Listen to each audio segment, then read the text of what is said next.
પાટણ શહેર સહિત જિલ્લામાં સોમવારે સાંજના સુમારે અચાનક હવામાનમાં પલટો આવતા પવનના સુસવાટા અને આંધી બાદ આકાશમાં વીજળી અને વાદળોના ગડગડાટ વચ્ચે વરસાદ થવા પામ્યો હતો. પાટણમાં ગતરોજ સાંજે તોફાની પવન સાથે વાવાઝોડું ફૂંકાતા ઠેર ઠેર મંડપો, બેનરો, હોર્ડિંગ તૂટ્યા હતા અને વૃક્ષના ડાળા તૂટી પડ્યા હતા. ધૂળ ઉડવાના કારણે પણ લોકો હેરાન પરેશાન થયા હતા. પાટણ સહિત સમગ્ર જિલ્લામાં પણ વાવાઝોડું અને વરસાદી વાતાવરણ જોવા મળ્યું હતું. પાટણ નજીક આવેલ ગોલાપુર ગામ ખાતે ઉમેશસિંહ દરબારની સુપુત્રીના લગ્ન સમારોહ પ્રસંગે જ દાંડિયારાસ શરૂ થાય તે પહેલાં જોરદાર પવન સાથે વાવાઝોડું ફૂંકાતા મોટો મંડપ ધરાશાયી થઈ ગયો હતો અને લોકોમાં ભાગદોડ થઈ ગઈ હતી.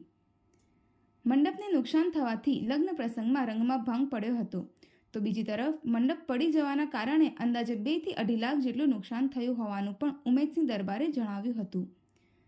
જો કે પાટણમાં સામાન્ય વાવાઝોડા સમયે પણ વીજળી પુરવઠો ખોરવાઈ જતા લોકો વરસાદ સમયે જ અંધારપટમાં અટવાયા હતા અને મુશ્કેલી ભોગવવી પડી હતી. બદલાયેલા હવામાનને પગલે સર્જાયેલા વરસાદી વાતાવરણમાં સમી ખાતે વીજળી પડવાથી આગ લાગી હોવાની ઘટના બની હતી. જો કે જિલ્લામાં અન્યત્ર ક્યાંય મોટું નુકસાન કે જાનહાનિના સમાચાર પ્રાપ્ત થયા ન હતા. પાટણમાં મોડી સાંજે જોરદાર કડાકા અને ભડાકા સાથે વરસાદી ઝાપટું પડ્યું હતું. ત્યારબાદ મોડા સુધી હળવો વરસાદ પણ ચાલુ રહ્યો હતો, જેના પગલે વાતાવરણમાં ઠંડક છવાઈ જવા પામી છે.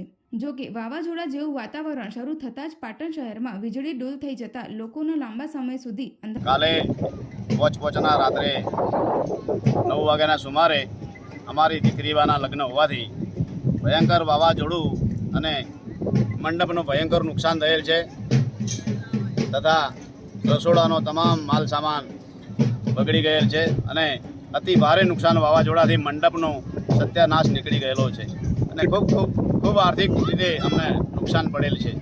કેટલું નુકસાન ગયું છે અંદાજે? અંદાજે અમને 2.5-3 લાખ રૂપિયાનું નુકસાન થયેલું છે.